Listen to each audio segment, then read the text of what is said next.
सर्वांना माझा क्रांतिकारी जय भीम. सर्व बंधू भगिनींचं आज ह्या प्राईम टाईममध्ये जो विषय आपण बहुजन संघटनेच्या माध्यमातून आपल्यासमोर विवेचन करण्यासाठी मी इथं आलेलो आहे. या कार्यक्रमात आपण सर्वजण फेसबुक लाईव्हच्या माध्यमातून आंबेडकरी फुले आंबेडकरवादी चळवळ ही चालवण्याचं एक प्रेरणा आपण घेत आहात. त्याबद्दल आपल्या सर्वांचं मी या ठिकाणी हार्दिक स्वागत करतो आणि आपल्याप्रती मी या ठिकाणी मंगलकामना व्यक्त करतो. सर्वप्रथम माझा आवाज व्यवस्थित येतो का हे एकदा मला कळवावं, म्हणजे आपण मूळ विषयाला सुरुवात या ठिकाणी करूया. कॉमेंट बॉक्समध्ये मला कळवावं जर माझा आवाज व्यवस्थित येत असेल तर वी कॅन प्रोसीड.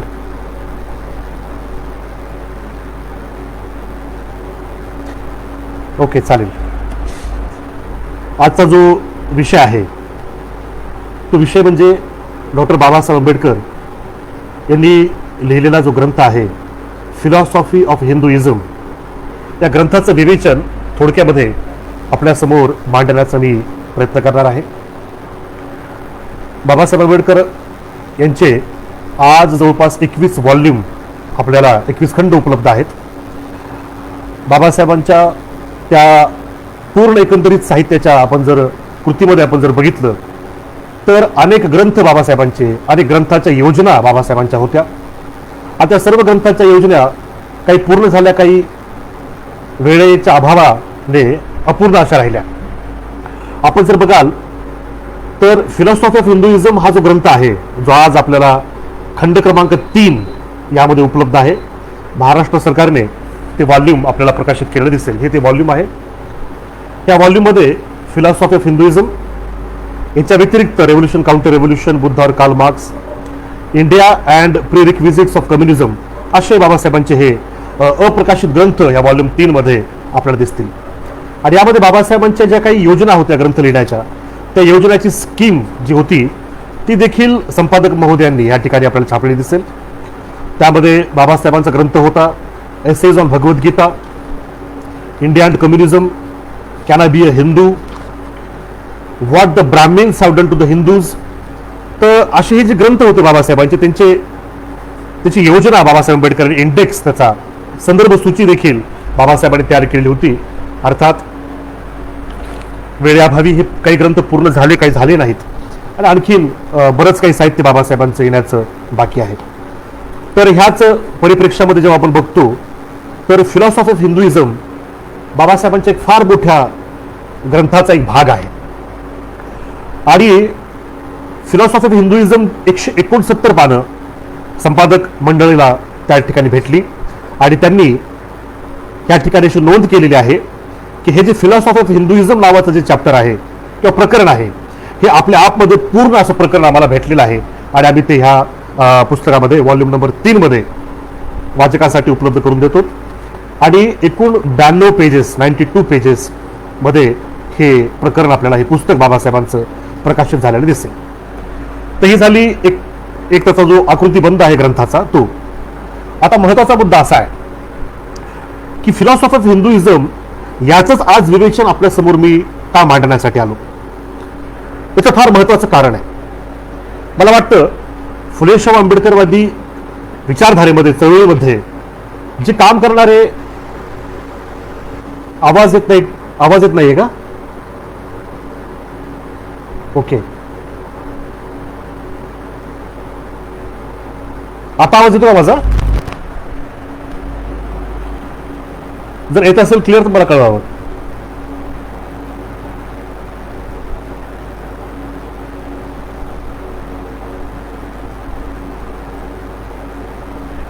ओके, ठीक आहे. तर चळवळीतील प्रत्येक कार्यकर्त्याला, प्रत्येकाला आज ही गोष्ट माहीत आहे की भारतामध्ये रेशीम बागेतून जे काही किडेमकोडे बाहेर आलेले आहेत, त्या किडेमकोड्याचं जे अधिष्ठान आहे विचारांचं, तत्वज्ञानाचं, ते त्यांचं असं म्हणणं आहे की आमच्या तत्वज्ञानाचं अधिष्ठान हे हिंदुत्व, हिंदू धर्म आहे, असा त्यांचा एक दावा आपल्याला या ठिकाणी दिसतो. आपण आश्चर्य वाटेल जेव्हा यांची सरकार आली महाराष्ट्रामध्ये, तेव्हा त्यांनी बाबासाहेब आंबेडकरांच्या 21 व्हॉल्यूम मधील volume number 9 what Congress and Gandhi have done to the untouchables हा जो ग्रंथ आहे, हा ग्रंथ त्यांनी जवळपास 50,000 कॉपी प्रकाशित केल्या. म्हणजे एक पक्षाची सरकार आली, मागे होती आपण बघितली, त्या पक्षाची जेव्हा रेशीम बागेच्या पक्षाची सरकार आली त्यावेळेस त्यांनी what Congress and Gandhi have done to the untouchables हा ग्रंथ बाबासाहेबांचा व्हॉल्यूम नंबर 9 छापला. याचा अर्थ त्यांना नॅरेटिव्ह जे सेट करायचं होतं ते नॅरेटिव्ह त्यावेळेस बाबासाहेबांचा तो ग्रंथ घेऊन ते सेट करायचं होतं. आता दुसऱ्या पक्षाची सरकार आलेली आहे, अर्थात त्या पक्षाकडे थिंक टँक आहे, आयडिओलॉजिकल फिलॉसॉफिकल काही लोक आहेत, आय डोंट नो. परंतु जर आपण बाबासाहेबांचं व्हॉल्यूम नंबर 3 बघाल, फिलॉसॉफी ऑफ हिंदुइझम, त्याचं महत्व आपल्याला आज जे रेशीम बागेतील किडे आहेत त्यांना त्यांचा प्रतिवाद करण्यासाठी हा जो ग्रंथ आहे अतिशय महत्वाचा मला वाटतं त्या ठिकाणी आहे. तर हे तर झालं एक आपलं राजकीय निरीक्षण. याच्या व्यतिरिक्त आणखी फार महत्वाचा मुद्दा तो असा, सर्वोच्च न्यायालय सुप्रीम कोर्ट जे आहे, सुप्रीम कोर्टने जवळपास 5 ते 6 वेळेस एक जजमेंट दिलेलं आहे. एक जजमेंट होतं ते 1966 1966 ला. काय जजमेंट होतं, तर शास्त्री जे होते आणि वर्सेस मूळदास वैश्य यांची केस होती. आता केसमध्ये सुप्रीम कोर्ट असं म्हटलं होतं की Hinduism was no religion but a way of life. Hindu हे धर्म नसून ते जीवन जगण्याचं एक वे ऑफ लाईफ, एक मार्ग आहे, असं 1966 ला सुप्रीम कोर्टाचं निरीक्षण जजमेंट आहे ते आपण बघू शकता. यानंतर 1995 ला जे फेमस केस आपण जर बघाल, रिप्रेझेंटेशन ऑफ पीपल्स ऍक्ट 1951, यामध्ये जर कोणी निवडणुकीला उभं राहिला असेल आणि तो निवडणुकीला उभा राहिलेल्या कॅन्डिडेटने धर्माच्या प्रती आवाहन केलं तर ती करप्ट प्रॅक्टिस, भ्रष्ट प्रॅक्टिस मानण्यात येते under representation of people's act 1951. आणि मग आपले पूर्वीचे भूतपूर्व मुख्यमंत्री मनोहर जोशी आणि आणखीन एक समोर विरोधक होते पाटील साहेब, यांची ती केस गेली होती सुप्रीम कोर्टमध्ये 1995 ला. आणि 1995 ला ती केस गेल्याच्या नंतर त्या केसचा जो महत्वाचा मुद्दा होता तो मुद्दा असा की संविधानानं जो कायदा बनवला, रिप्रेझेंटेशन ऑफ पीपल्स ऍक्ट 1951, ज्याच्या आधारावर भारतामध्ये निवडणुका चालतात, हे सर्व ज्यांना निवडणुकांचा आणि एकंदरीत पॉलिटिकल सायन्सचा अभ्यास आहे त्यांना ते माहीत आहे. तर त्यामध्ये मुद्दा असा होता की हे जे लोक हिंदू धर्म, हिंदुत्व, हिंदुइझम ला अधिष्ठान बनवून आवाहन करून लोकांची वोट घेतात, मतदान करायला उद्युक्त करतात, प्रेरित करतात, की 1951च्या त्या कायद्यानुसार भ्रष्ट करप्ट प्रॅक्टिस आहे का नाही. सुप्रीम कोर्ट काय म्हटलं माहिती बांधवांनो, ते म्हटलं की हिंदुत्व जर धर्म असेल तर करप्ट प्रॅक्टिस आहे, बट हिंदुत्व धर्म नाही, it is a way of life. Manohar जोशीच्या केसमध्ये जस्टिस JS वर्मा यांचं कन्क्लुजन काय होतं बघा. आता I quote, it is a fallacy and an error of a law to proceed on the assumption that any reference to Hindutva or Hinduism in a speech makes it automatically a speech based on a Hindu religion as opposed to other religions. These words, Hinduism, are used in the speech to emphasize the way of life of the Indian people and the Indian cultural ethos. Unquote.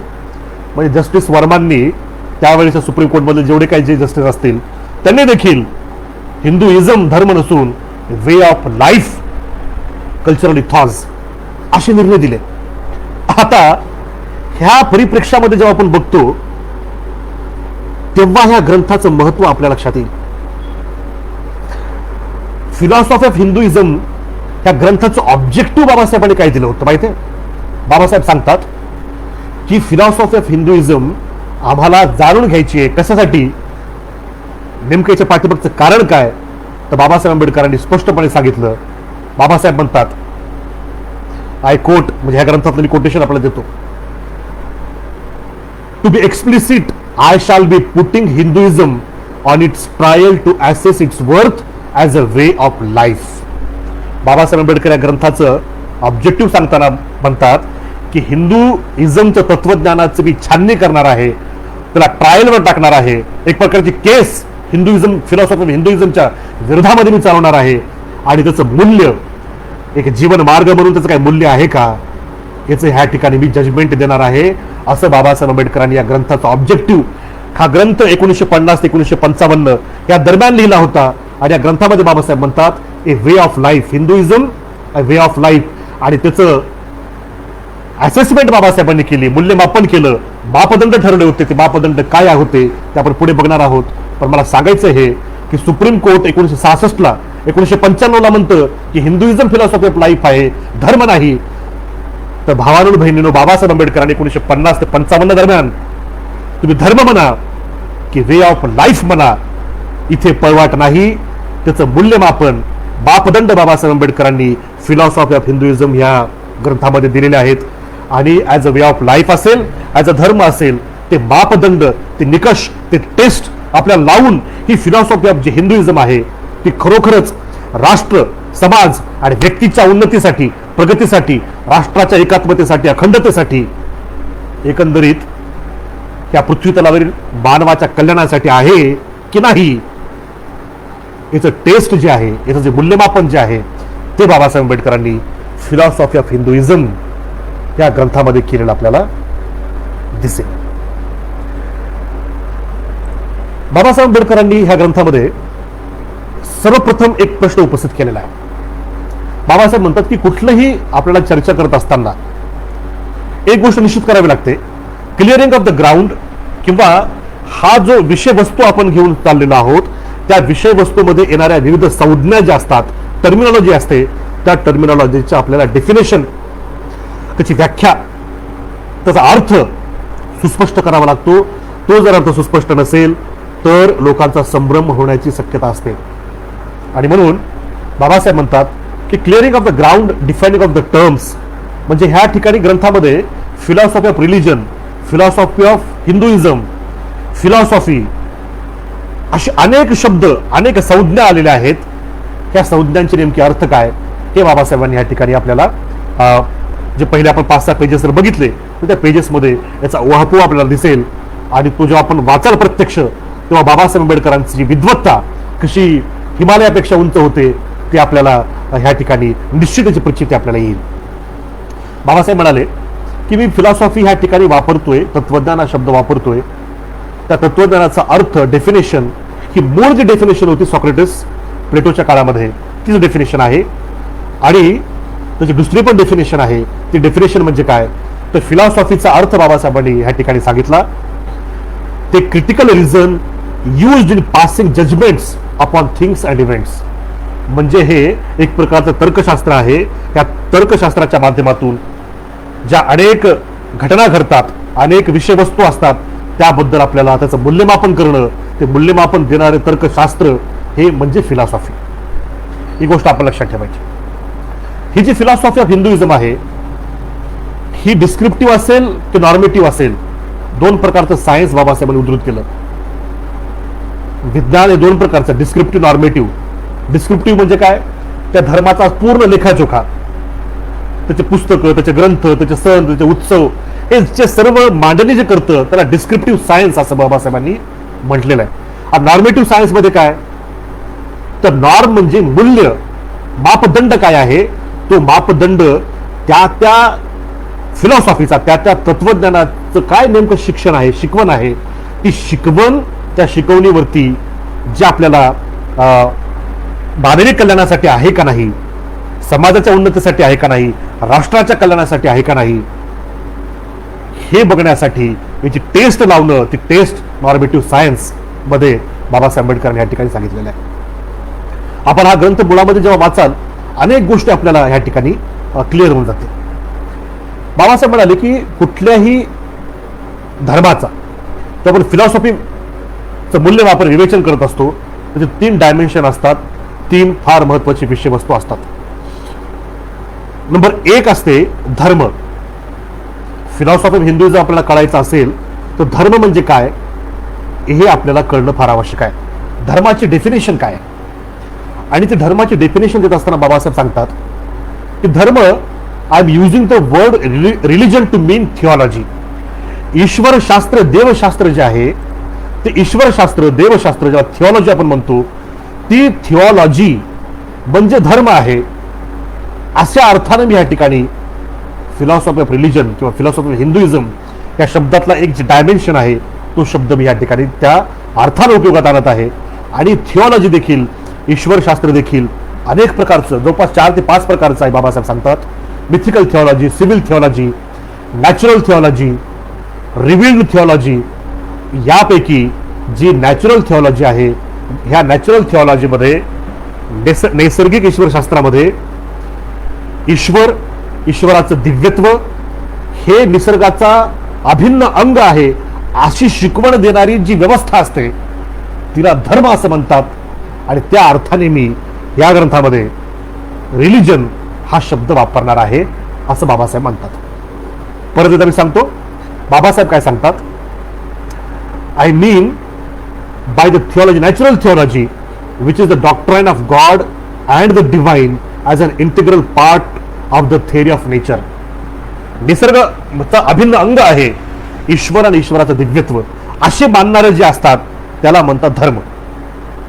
Religion हा शब्द बाबासाहेबांनी या ठिकाणी त्या अर्थाने वापरलेला आपल्याला दिसेल. आणि मग हे जे नॅचरल थिओलॉजी आहे, हे जे ईश्वरशास्त्र आहे, याचे 3 महत्वाचे प्रतिपादन आपल्याला दिसतील. बाबासाहेब सांगतात पहिलं प्रतिपादन काय करतं, हा धर्म, कुठलाही धर्म जो नॅचरल थिओलॉजी मानणारा आहे तो म्हणतो ईश्वराचं अस्तित्व आहे. दुसरं, त्या ईश्वराचं ह्या ब्रह्मांडावरती एक प्रकारचं सरकार आहे, एक व्यवस्था त्याच्या हातामध्ये आहे.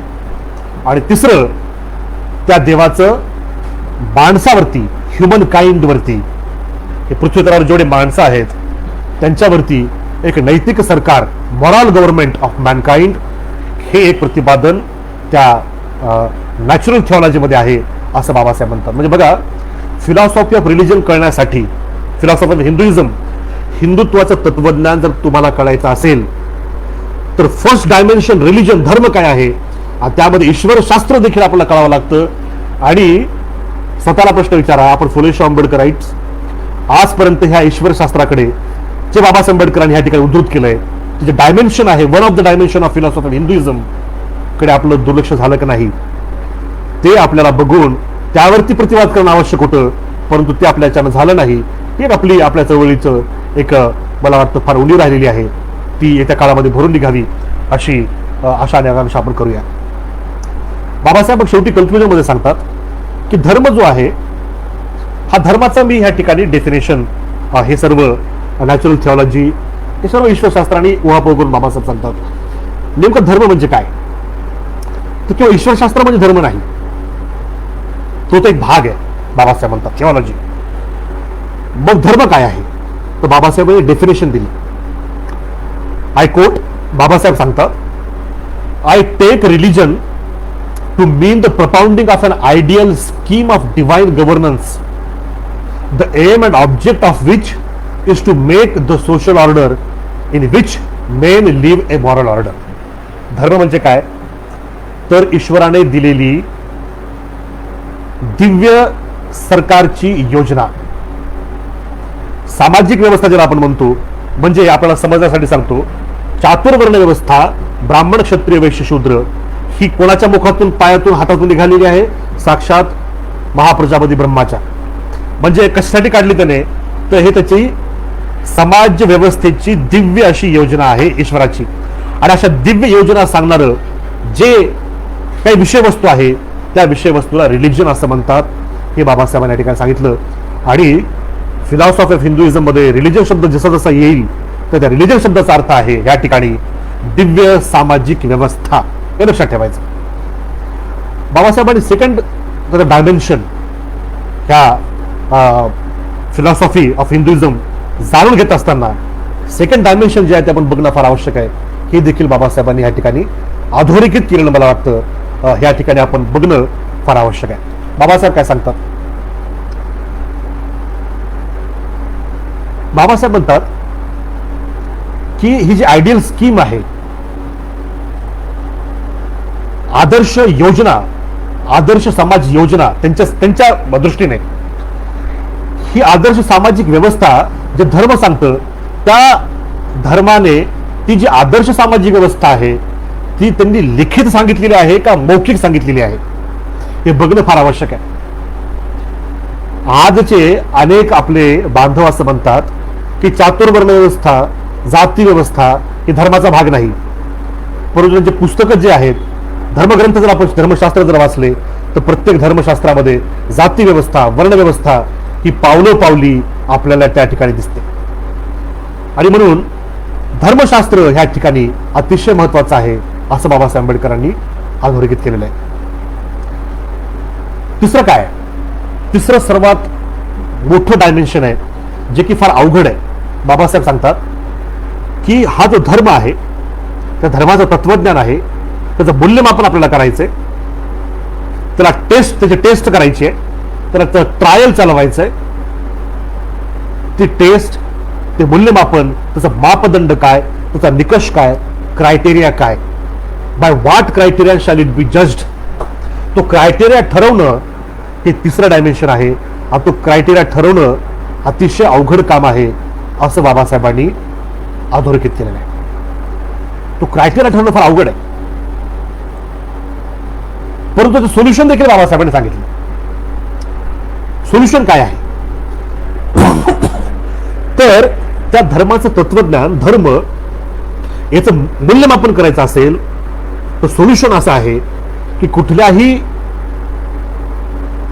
व्यवस्थेचं, कुठल्याही संस्थेचं, कुठल्याही विचारधारेचं, तत्वज्ञानाचं मूल्यमापन करायचं असेल तर ते विचारधारा, तत्वज्ञान, ती संस्था, ती व्यवस्था, तो धर्म कोणत्या क्रांती उत्क्रांतीतून गेलाय, त्या क्रांती, त्या रेव्होल्युशन्स, त्या क्रांत्यांचा अभ्यास जर आपण केला तर त्या क्रांत्यांच्या अभ्यासामधून आपल्याला ते मापदंड मिळतात. जे मापदंड आपण जर का त्या धर्माच्या तत्वज्ञानावरती कसले, निकष लावले तर दूध का दूध, पाणी का पाणी होऊन जाईल. आणि मग बाबासाहेब आंबेडकरांनी ते मूल्य, ते मापदंड ठरवण्यासाठी धर्मामध्ये झालेल्या 2 क्रांत्याचं विवेचन ह्या ग्रंथामध्ये केलेलं आहे. 2 अतिशय महत्वाच्या क्रांत्या घडलेल्या आहेत. एक क्रांती बाबासाहेब म्हणतात बाह्य क्रांती होती, एक्सटर्नल रेव्होल्युशन, आणि दुसरी क्रांती धर्माच्या अंतर्गत क्रांती, इंटरनल रेव्होल्युशन होती. म्हणजे धर्माच्या बाबतीमध्ये 2 क्रांत्या घडल्या, 2 रेव्होल्युशन्स घडले बाबासाहेब सांगतात. एक बाह्य क्रांती आणि दुसरं आंतरिक क्रांती. अशा ह्या 2 क्रांत्या बाबासाहेबांनी या ठिकाणी अधोरेखित केल्या. एक्सटर्नल रेव्होल्युशन काय आहे, बाह्य क्रांती काय? तर बाह्य क्रांतीचं विवेचन करत असताना बाबासाहेब सांगतात की बाह्य क्रांती जी होती ती होती धर्माची जी ऑथॉरिटी होती, मानवी ज्ञानाच्या, प्रत्येक मानवी ज्ञानाच्या क्षेत्रामध्ये धर्माने लुडबुड सुरू केली होती. स्वतःचे पाये, स्वतःचे ते नखं पसरलेले आपल्याला त्या ठिकाणी दिसतील. आणि मग काय झालं? विज्ञानाने 400 वर्ष धर्माने जे मानवी ज्ञानाच्या सगळ्या शाखा कब्जामध्ये केल्या होत्या त्याच्या विरोधामध्ये बंड पुकारलं. Revolt of science. 400 वर्ष बाबासाहेब सांगतात result of warfare with science waged against the theology for 400 years. ईश्वरशास्त्र धर्माच्या विरोधामध्ये 400 वर्ष सायन्स, विज्ञानाने जी क्रांती केली, ती क्रांतीमधून, ती क्रांती जी होती इट वॉज एक्सटर्नल रेव्होल्युशन. ती कशी होती? पहिले ॲस्ट्रॉनॉमीमध्ये धर्माचा पगडा होता, बायोलॉजीमध्ये, जिओलॉजीमध्ये, मेडिसिनमध्ये, सायकोलॉजीमध्ये, प्रत्येक क्षेत्रामध्ये, प्रत्येक ज्ञानाच्या क्षेत्रामध्ये धर्माने हातपाय पसरले होते. आणि चिकित्सा करायची धर्माची, लोकांच्या तर्कावरती, लोकांच्या चिकित्सेवरती, प्रज्ञेवरती बंदी घालण्यात आली होती. कोपर्निकसच्या विज्ञानाने ॲस्ट्रॉनॉमीला मुक्त केलं. डार्विनियन रेव्होल्युशन जे होतं तर बायोलॉजी, जिओलॉजी या सर्वांना मुक्त केलं. आणि अशा पद्धतीनं बिट बाय बिट बाबासाहेब सांगतात एम्पायर ऑफ रिलिजन हे विज्ञानाने मोडून काढलं, समाप्त केलं. हे होतं एक्सटर्नल रेव्होल्युशन. आता दुसरं एक रेव्होल्युशन होतं ते होतं इंटरनल रेव्होल्युशन, आंतरिक. आणि या आंतरिक रेव्होल्युशनच्या, आंतरिक क्रांतीच्या ही धर्मामध्ये झालेली धार्मिक लोकांच्या मध्ये झालेली क्रांती होती आणि हिचे 2 स्टेज होते. आणि हे जे रेव्होल्युशन झालं, आंतरिक रेव्होल्युशन, इंटरनल रेव्होल्युशन, ते इंटरनल रेव्होल्युशन मध्ये 3 महत्वाचे अतिशय नाजूक असे गंभीर मुद्दे होते. त्या मुद्द्याचं उत्तर फिलॉसॉफी ऑफ रिलिजनला देणं फार आवश्यक होतं. काय होते ते मुद्दे? तर relations of God to man, ईश्वराचा मानवासोबत संबंध.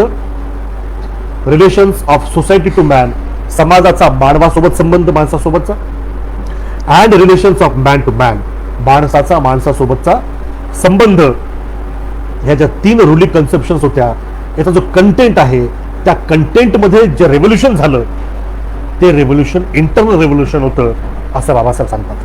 याच्या 2 स्टेजेस होत्या. पहिली स्टेज होती रानटी समाज, सॅवेज सोसायटी, आणि सुसंस्कृत सोसायटी, सिव्हिलाइज सोसायटी ज्याला आपण म्हणतो, सभ्यतावाली. ह्या 2 मध्ये फरक बाबासाहेबांनी या ठिकाणी केलेला आहे. तो फरक आपण वाचला पाहिजे. आणि दुसरी स्टेज होती, त्या स्टेजनं काय केलं, म्हणजे बघा बाबासाहेबांचं काय म्हणणं होतं, इंटरनल रेव्होल्युशन झालं ते कसं बनलं. तर रानटी समाज जो होता, सॅवेज सोसायटी जी होती, त्यामध्ये धर्म होता परंतु ईश्वर नव्हता. वीज कडकली तर वीज म्हणजे काहीतरी देवता आहे, नदी देवता आहे, पहाड देवता आहे. म्हणजे त्या ठिकाणी कॉन्सेप्ट ऑफ गॉड जी आहे, ईश्वराचं जी कॉन्सेप्ट आहे, ती मटेरियलिस्टिक आपल्याला त्या ठिकाणी दिसेल. त्या ठिकाणी बाबासाहेब सांगतात नैतिकता आणि धर्म याची फारकत होती, काही बॉन्ड नव्हता त्याच्यामध्ये. नैतिकता धर्मापासून इंडिपेंडेंट, स्वतंत्र होती सॅवेज सोसायटीमध्ये, रानटी टोळ्यामध्ये. जसंही सभ्यता निर्माण झालेला जगामध्ये, इतिहासामध्ये आपण जर बघाल तर सिव्हिलाइज सोसायटीमध्ये धर्मामध्ये आंतरिक क्रांती काय झाली, तर पहिली गोष्ट घडली, ईश्वर जो आहे, गॉड जो आहे, हा धर्माच्या योजनेमध्ये येऊन बसतो, व्यवस्थेमध्ये येऊन बसतो. आणि दुसरं, नैतिकता जी आहे, धर्म जे सांगेल तीच नैतिकता, धर्म ज्या गोष्टीला पवित्र म्हणेल तीच नैतिकता, धर्म ज्या गोष्टीला अपवित्र म्हणेल ती नैतिकता नाही. म्हणजे नैतिक मूल्य जे आहे ते नैतिक मूल्य धर्माने त्याला ओव्हर पॉवर केलं, त्याला स्वतःमध्ये ओढून घेतलं आणि पवित्र अपवित्रतेची एक फाजील कन्सेप्ट त्या ठिकाणी दिलेली आपल्याला सिव्हिलाइज सोसायटीमध्ये दिसेल. ह्या सिव्हिलाइज सोसायटीचे 2 तुकडे बाबासाहेबांनी सांगितलं क्रांतीमुळे आणखी पडले. कुठले? एक अँटिक सोसायटी आणि मॉडर्न सोसायटी. सभ्यता जी आहे त्याचे 2 भाग पडले. एक म्हणजे प्राचीन काळातले लोक, प्राचीन समाज आणि आधुनिक समाज. आणि प्राचीन आणि आधुनिक समाजामध्ये, ह्या दोघांमध्ये जो धर्म आपण बघितला, त्या धर्मामध्ये आंतरिक क्रांती, इंटरनल रेव्होल्युशन झालं. ते इंटरनल रेव्होल्युशन कसं घडलं होतं ते 8 सूत्र बाबासाहेबांनी त्या ग्रंथामध्ये दिलेले आहेत. माझी सर्वांना विनंती आहे की आपण ते 8 सूत्र, प्राचीन काळाचा धर्म आणि आधुनिक मध्ययुगीन काळामध्ये आपल्या समोर जे आलेला धर्म आहे, यामध्ये जे इंटरनल रेव्होल्युशन झालं, आंतरिक क्रांती झाली, त्या आंतरिक क्रांतीचं विवेचन बाबासाहेबांनी ह्या ग्रंथामध्ये 8 सूत्राच्या माध्यमातून केलेलं आहे. आणि मला वाटतं ते प्रत्येकाने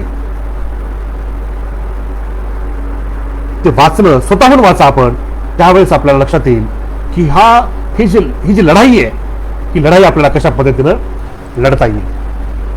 त्या ठिकाणी केवळ मी 2-3 निरीक्षणं नोंदवतो आणि आपण पुढे जाऊ. बाबासाहेब काय म्हणाले बघा, ही जी बाह्य क्रांती होती विज्ञानानं आणलेली आणि आंतरिक क्रांती होती धर्मामध्ये झालेली. यात फरक काय? तर बाबासाहेब सांगतात विज्ञानानं केलेली क्रांती हे केवळ धर्माची जी वाईल्ड ग्रोथ झाली होती, उगं कसं ओबड धोबड धर्म वाढला होता, त्याची छाटणी विज्ञानाने केली.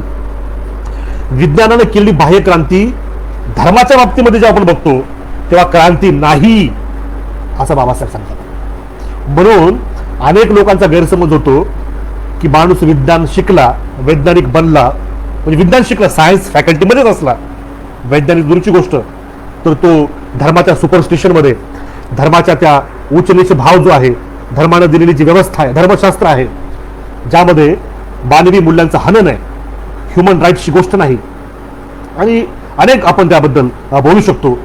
तर सायन्स शिकल्यानंतर हे सगळं निघून जातं, परंतु आपल्याला काय दिसतं? निघून जात नाही.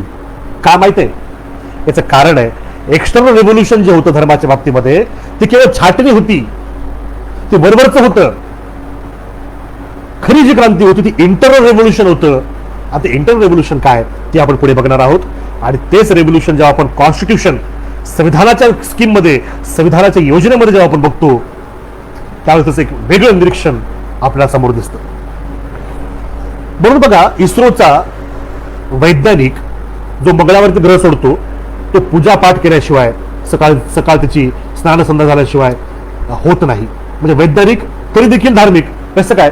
कारण विज्ञानाने केवळ वरवरच छाटलंय, मूलतः जे आहे आंतरिक रेव्होल्युशन जे आहे ते घडलेलं या ठिकाणी नाही.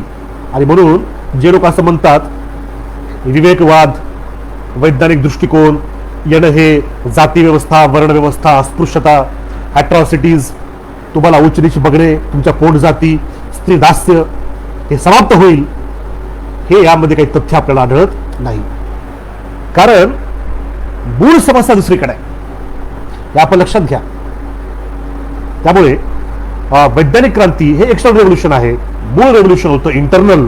आणि इंटरनल रेव्होल्युशन बद्दल बाबासाहेब काय म्हणतात ते मी या ठिकाणी आपण सांगतो. 3 पॉइंट फार महत्वाचे अधोरेखित केले बाबासाहेबांनी. बाबासाहेब म्हणतात, इंटरनल रेव्होल्युशन काय होतं? Changes in religion and scheme of divine governance for human society. दुसरं, the internal revolution was a real revolution or may be compared to any other political revolution such as French Revolution or the Russian Revolution. It involved a constitutional change. By this revolution, तिसरा मुद्दा बाबासाहेब सांगतात, the scheme of divine governance came to be altered, amended and reconstituted. हे जे धर्मामध्ये अंतर्गत revolution जे झालं त्याचे 8 सूत्र आहेत. आणि मी परत तुम्हाला विनंती करतो की आपण ते 8 सूत्र बाबासाहेबांच्या ग्रंथामध्ये व्हॉल्यूम नंबर 3 मध्ये स्वतःहून वाचा. व्हॉल्यूम नंबर 3 ची PDF देखील उपलब्ध इंटरनेटवरती, कोणीही डाउनलोड करू शकतं.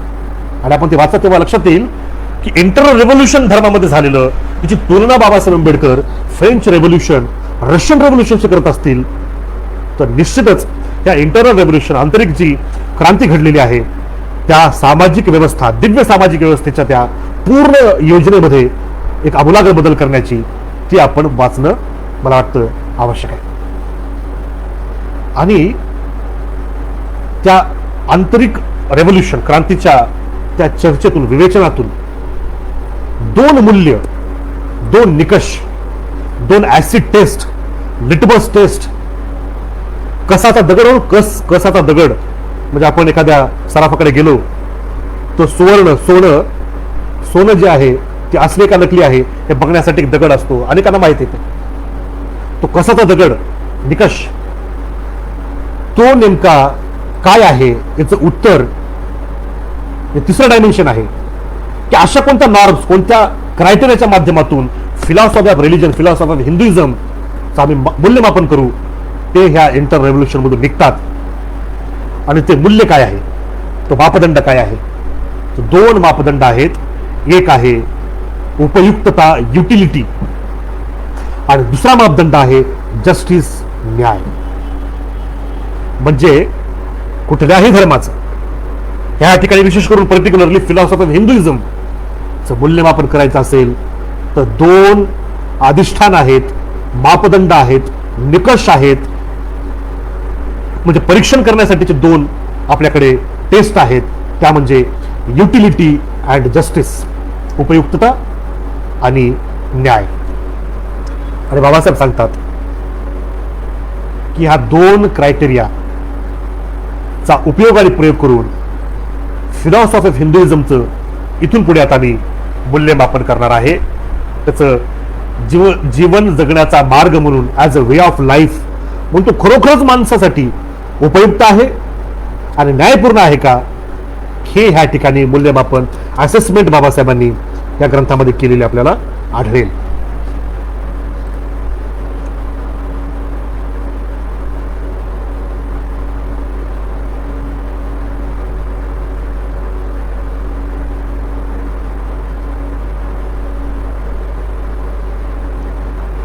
सर्व धर्म समानता एक फार आपल्याकडे सगळे धर्म समान आहेत वगैरे वगैरे चर्चा चालते, आपल्याला आश्चर्य वाटेल. सर्व धर्म समानताचा फोलपणा सर्वप्रथम जर अधोरेखित केला असेल कोणी, तो डॉक्टर बाबासाहेब आंबेडकरांनी केलेला आहे. आणि बाबासाहेबांचं नेमकं म्हणणं काय आहे ते आपण मुळात या ग्रंथामध्ये वाचावं, म्हणजे अशी माझी विनंती आहे. म्हणजे मी सांगण्यापेक्षा अनेकांना ते डिस्टॉर्टेड वाटेल, त्यामुळे आपण मुळातच जाऊन बाबासाहेबांच्या सर्व धर्म समभावाबद्दल काय मत होतं ते आपण त्या ठिकाणी जाऊन वाचा. त्या सर्व धर्म समभावाचा उपयोग आज कोण करतात, कशामुळे करतात, आणि आता अनेक जणांनी ते का त्यागलं, याचं देखील आपल्याला उत्तर जर आपण थोडा विचार कराल तर ह्या ठिकाणी आपल्याला दिलेलं बाबासाहेबांनी दिसेल. जस्टिस जे आहे, न्याय, न्याय काय आहे, न्याय म्हणजे नेमकं काय, तर नैतिक व्यवस्थेचं ते फाउंडेशन आहे, अधिष्ठान आहे, असं बाबासाहेबांचं म्हणणं आहे. आणि न्याय जो आहे हा न्याय कधीही एक सिंगल आउट, एक वस्तू नाही, एक तर आपण त्याचे मूल्य आहे, मापदंड आहे, निकष आहे, नॉर्म, क्रायटेरिया, त्या एवढ्या मोठ्या त्या 2 क्रांत्या पैकी इंटरनल रेव्होल्युशन, आंतरिक क्रांती धर्मामध्ये झाली, त्यामधून ते मूल्य, तो मापदंड बाबासाहेबांनी अधोरेखित केला. त्या मूल्य, त्या नॉर्मला, त्या क्रायटेरियाला आधार बनवून आपल्याला फिलॉसॉफी ऑफ हिंदुइझमचं trial as a way of life चालवून त्याची असेसमेंट करायची आहे. हे त्या ग्रंथाचं एकंदरीत आपल्याला त्याचा आकृतीबंध या ठिकाणी दिसतो. आपल्याला आवाज येतो का मला कळवा, कारण इकडे थोडा नेटवर्कचा इश्यू आहे. जर व्यवस्थित आवाज येत असेल तर मला असं वाटतं की आपण परत एकदा हे लाईव्ह सेशन घेऊया.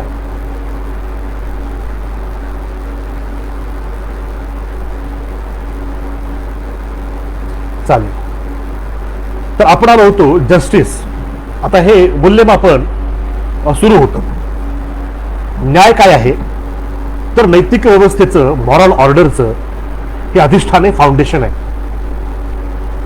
न्याय जो आहे, जस्टिस हे जे मापदंड आहे, जे आपल्याला त्या तत्वज्ञानाला लावायचे, ते कधीही न्याय, ते जस्टिस एक सिंगल आउट नसतं.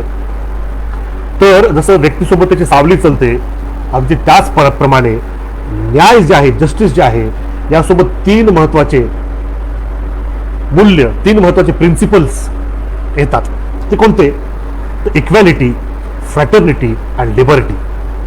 म्हणजे न्यायामध्ये समता, स्वातंत्र्य आणि मित्रता हे अनुस्यूत आहे, असा याचा अर्थ लावण्यात येतो.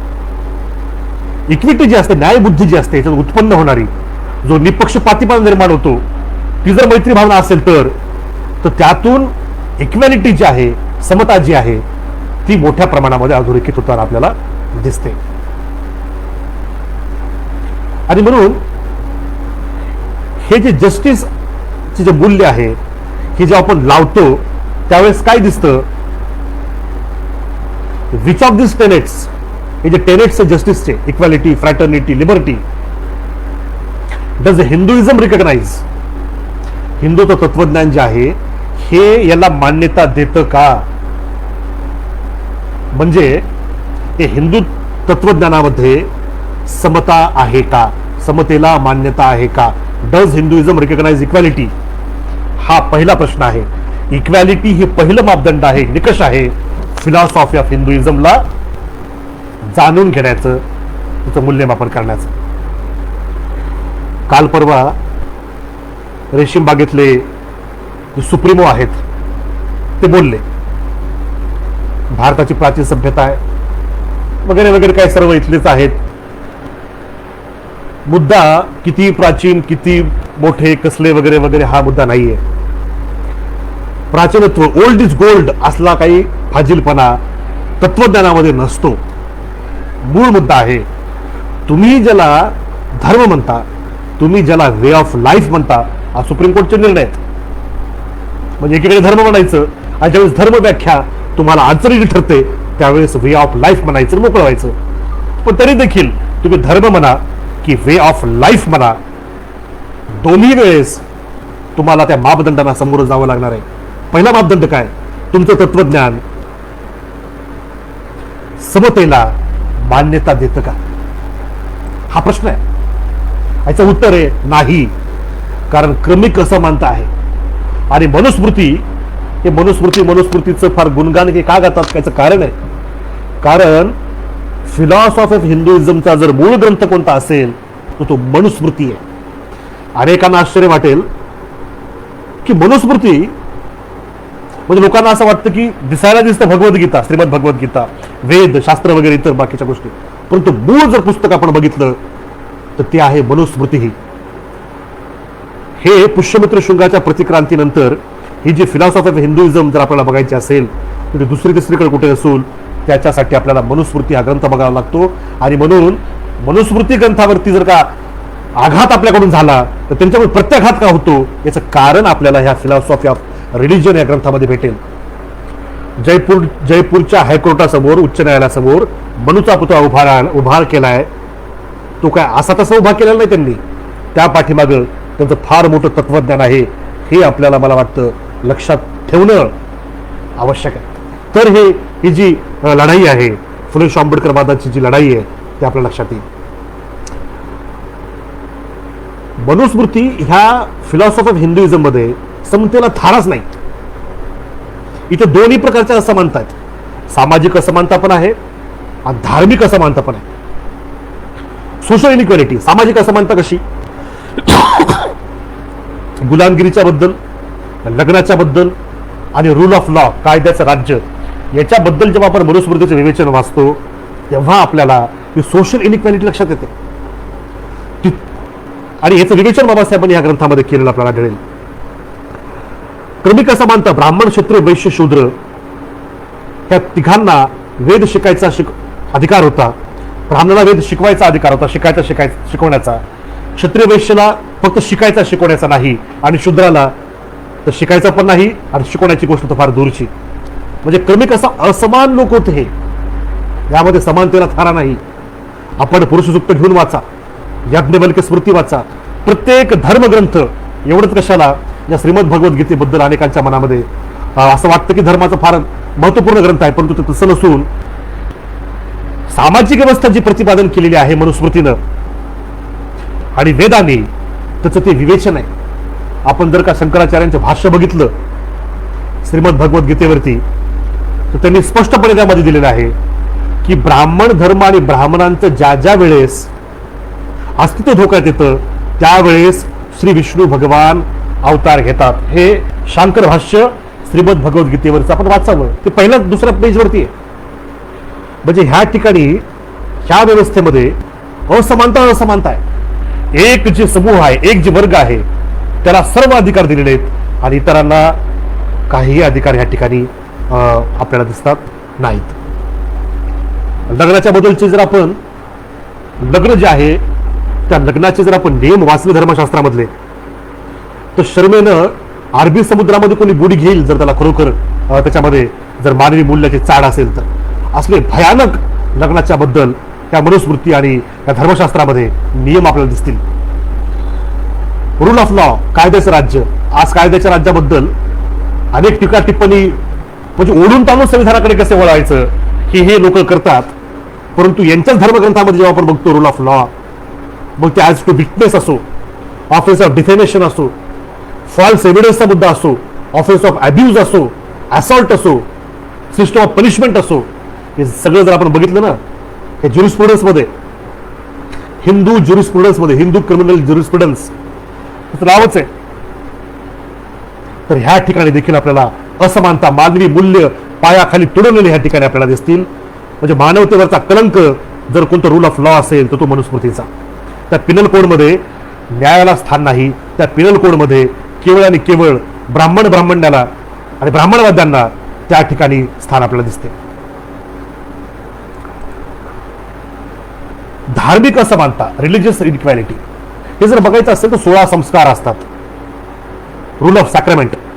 ते 16 संस्कारामध्ये अनेक संस्कार हे स्वतःला हिंदू म्हणवतात त्यांना उपलब्ध नाहीत. 4 आश्रमापैकी संन्यासाश्रम शूद्रांना उपलब्ध नाही. गायत्री मंत्र उपलब्ध नाही.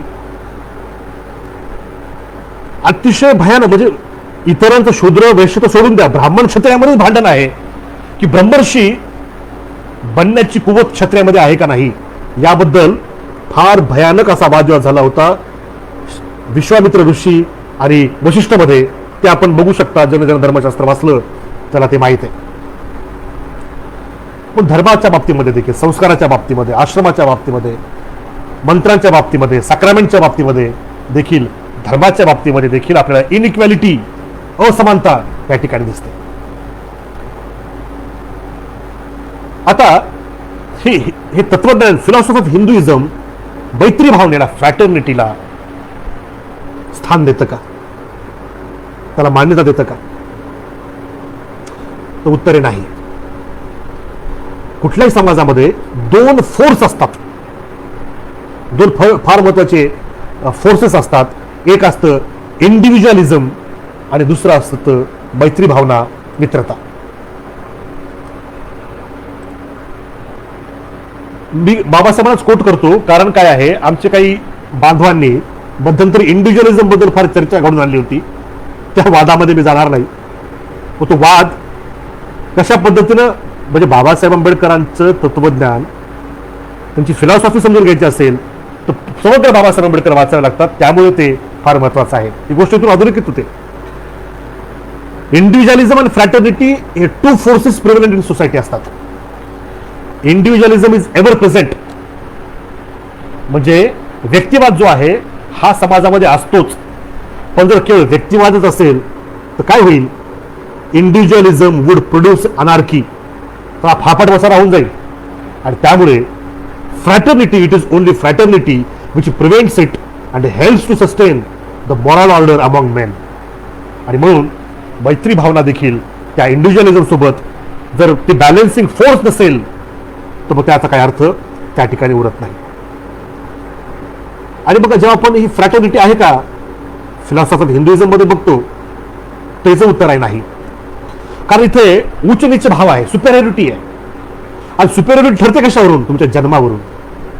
गावाची तुम्ही मांडणी बघा, आज 75-70 वर्ष झाली भारताला स्वतंत्र होऊन, संविधान लागू होऊन, परंतु जी भारताची मनुस्मृती, भारतीय गाव हे मनुस्मृतीनुसार वसलेले आपण जर बघाल, मनुस्मृती जर कुठे लागू असेल तर ती 6 लाख खेड्यामध्ये आहे. तर गावाची तुम्ही मांडणी बघा, सवर्ण जे हिंदू असतात, ब्राह्मण, क्षत्रिय, वैश्य, शूद्र यांच्या गावामध्ये वस्ती असते. आणि ह्या वर्ण व्यवस्थेच्या बाहेरचे जे अतिशूद्र आहेत, बहिष्कृत ज्याला म्हणतो, आजची शेड्यूल कास्ट, त्यांची वस्ती वेशीच्या बाहेर असते. आणि जे क्रिमिनल ट्राईब्स आहेत, आदिवासी बंधू आहेत, ते तर ह्या गावाच्या व्यवस्थेपासून तर एकदम त्या वेगळे आहेत, आदिवासी आहेत. हे ठरतं तुमचं फिजिकल, तुमचं राहणं जे आहे, तुमची जॉग्राफी. भारताची जॉग्राफी जातीवर ठरलेली आहे बांधवांनो, हे लक्षात ठेवा. आणि म्हणून ह्या ठिकाणी फ्रॅटर्निटीला स्थानच नाही. कारण एक तर वर्ण आहे, दुसरं जात आहे, त्याच्यामध्ये पोट जात आहे, त्याच्यामध्ये विभाग आहे. विभागाचं देखील आहे. म्हणजे कोकण, म्हणजे बघा, ब्राह्मणात ब्राह्मण, चित्पावन ब्राह्मण, तोही कोकणस्थ, तर तो उच्च. म्हणजे कोकणस्थ पण असणं महत्वाचं. तो त्याच्यामध्ये पोट जात आणि त्याच्यामध्ये ती जात.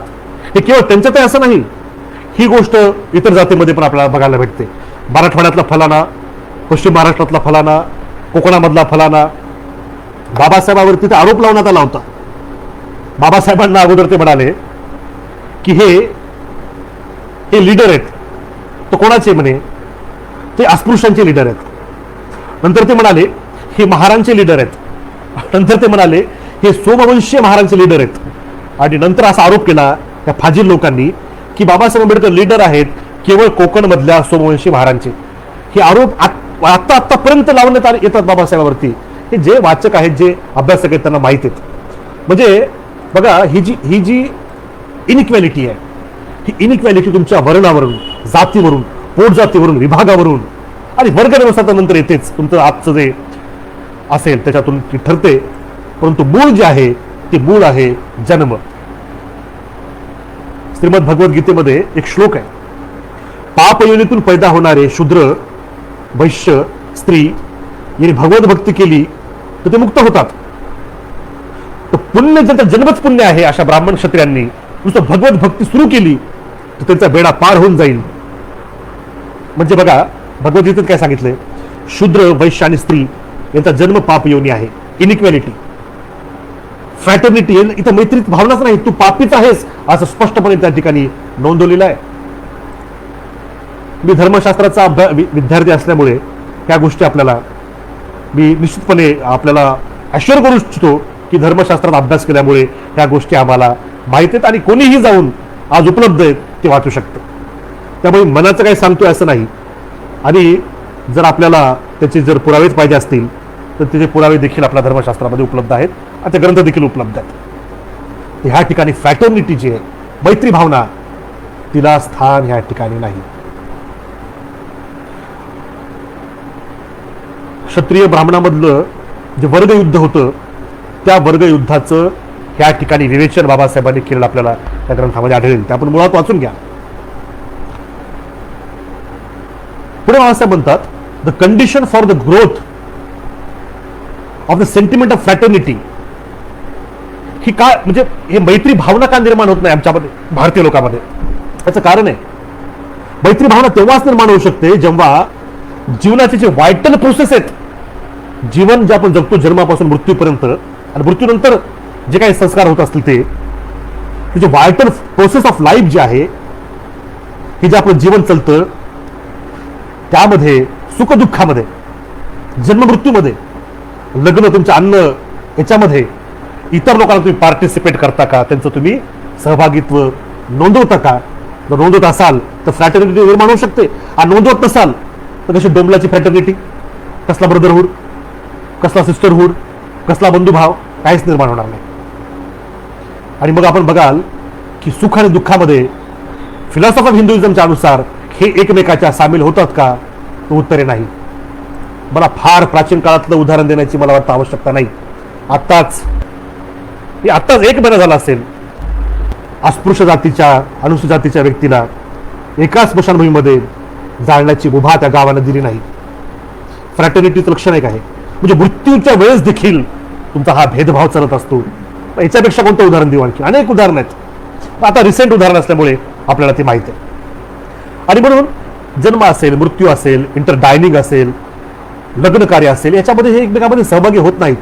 आजकाल होत आहेत, त्याचं कारण वेगळं आहे, परंतु ते वरवरचं असेल, इंटरनल जे असतं, ती जी मैत्री भावना आहे ती मात्र आणखी निर्माण झाली नाही. आणि करण्यासाठी काय करावं लागेल याचं उत्तर देखील बाबासाहेबांनी ह्या ग्रंथामध्ये दिलेलं आहे. त्यामुळे परत एकदा विनंती की आपण हा ग्रंथ मुळातून वाचणं अतिशय आवश्यक आहे. आणि म्हणून जस्टिसच्या माध्यमातून जेव्हा आपण बघतो तर फ्रॅटर्निटी नाही, मैत्री भावना नाही, इक्वल समता नाही.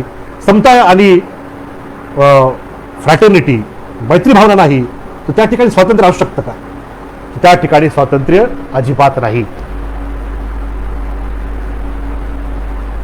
आणि म्हणून सुप्रीम कोर्ट जरी म्हणत असेल की हिंदुइझम वे ऑफ लाईफ आहे, धर्म नाही, तर वे ऑफ लाईफ म्हणून देखील याचं मूल्यमापन 1950 ते 55 दरम्यान ग्रंथामध्ये बाबासाहेबांनी केलेलं आपल्याला आढळेल.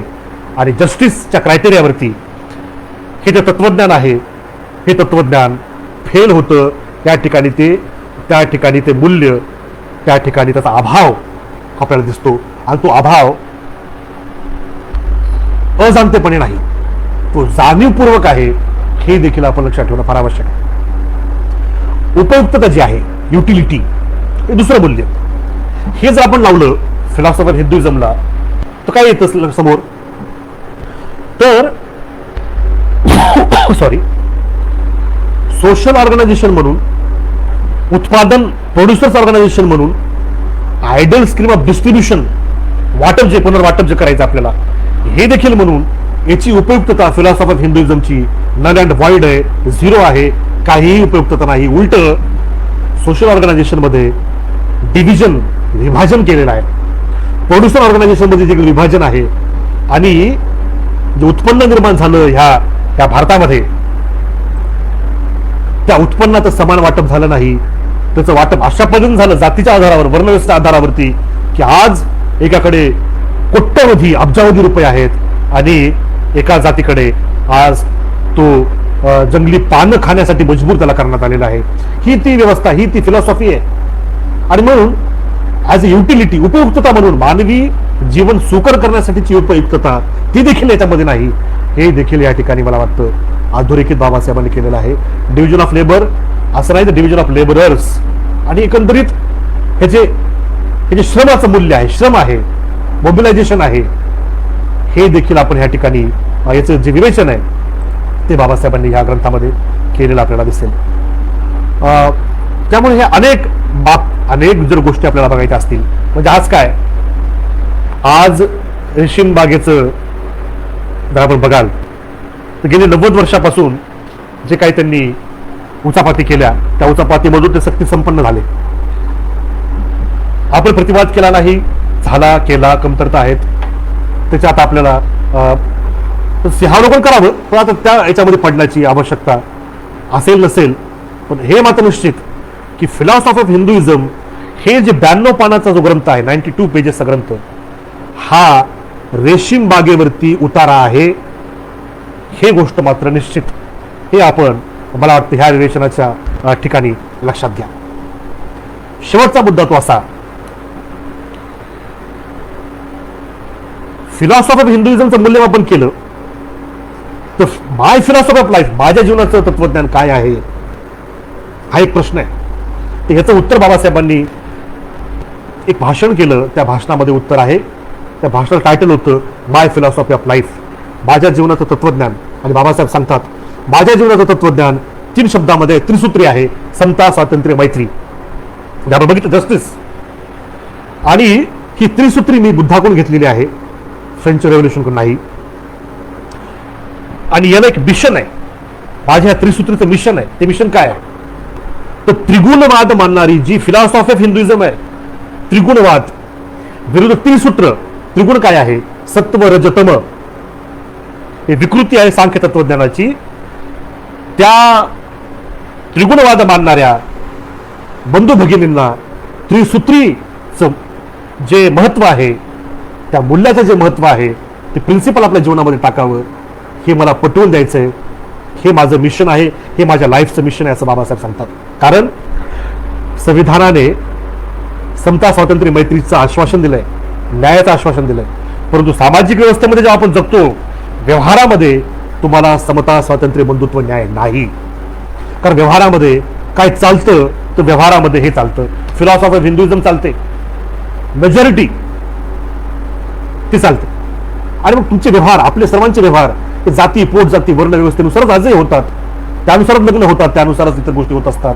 आणि म्हणून तुम्हाला त्या ठिकाणी संविधान आहे, परंतु संविधानाचं मूल्य मात्र समाजात प्रस्थापित नाही. आम्हाला काय करायचंय, ते संविधानाचं मूल्य प्रस्थापित करण्यासाठी ही लढाई ती आहे. आणि म्हणून ह्या परिप्रेक्षामध्ये आपल्याला फिलॉसॉफी ऑफ हिंदुइझम हा ग्रंथ समजून घेणं आवश्यक आहे. असा कोणी प्रतिवाद करू शकतो की तुम्ही फिलॉसॉफी ऑफ हिंदुइझमवर आज का बोलायला लागले, you don't have authority to speak on Hinduism नाव.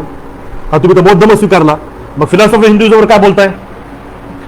म्हणजे ही दुटप्पीपणा बघा कसा आहे. एकीकडे म्हणायचं बौद्ध धर्म हिंदू धर्माचा भाग आहे, आर्टिकल 25 ख संविधानामध्ये सांगतं.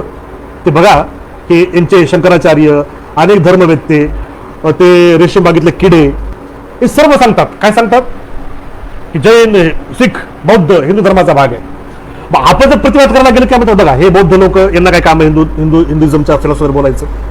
एक तुम्ही ठरवा की आपण हे हिंदू नावाच्या छत्राखाली एक आहोत की खरोखर जे काही धर्म आहेत किंवा काय.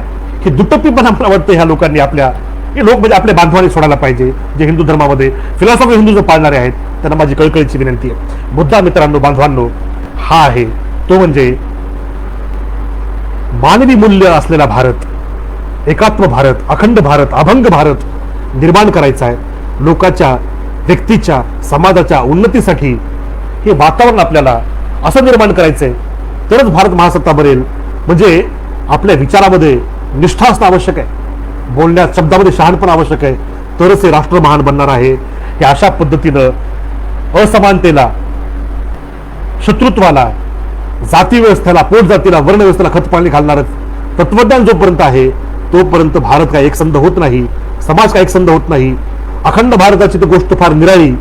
मुदलामध्ये जो अखंड भारत होता तो भंग का पावला, याचं कारणच ब्राह्मणवाद आहे.